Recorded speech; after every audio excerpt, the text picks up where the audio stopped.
Cinema అనగానే హీరోలు హీరోయిన్లు డైరెక్టర్లు కమెడియన్లు నిర్మాతలు కెమెరామ్యాన్లు పాడేటోళ్ళు సప్పుడు కొట్టేటోళ్ళే అనుకుంటారు.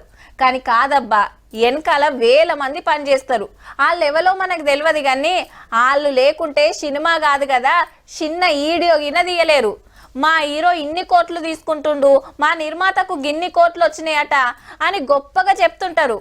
జర మమ్ములని ఈయన చూడుండ్రనేది వెనకాల ఉండేటోళ్ళ లడాయి. కెమెరాలు వట్టలేదు, లైట్ పెట్టలేదు, మేకప్ ముట్టలేదు, క్రేన్ తిప్పలేదు, మొత్తానికి మొత్తం షూటింగ్లు బంద్. తోపు హీరోలు గిన ఆపిపడేసిండ్రు. 100కి 30 రూపాయల జీతం పెంచాలనేది కార్మికుల డిమాండ్. హగో అన్నపూర్ణ స్టూడియోలా పవన్ కళ్యాణ్ సార్ షూటింగ్ నడుస్తుంటే లొల్లి లొల్లయింది. మనోళ్ళు సమ్మెలుంటే ఏరటోళ్ళని పట్టుకొచ్చిరట. మరి సినిమాలు తీసే నిర్మాతలు ఫిలిం ఛాంబర్ ఆఫీస్ కచ్చి పొంటల కమానం చర్చలు చేసిండ్రు. ఇప్పటికే మస్తు జీతాలున్నాయి, ఇంకా వెంచుడు కాదనేది వీళ్ళ మాట.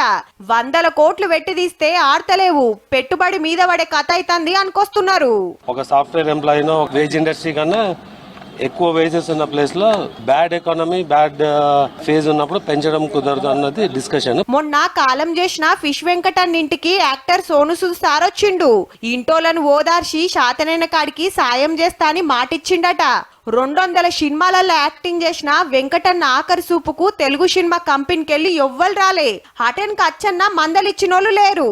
కానీ బొంబాయిలుండే గీ సార్ వచ్చి ధైర్యం చెప్పిండు. ఎంతైనా Sonu Sood sir real hero కదా.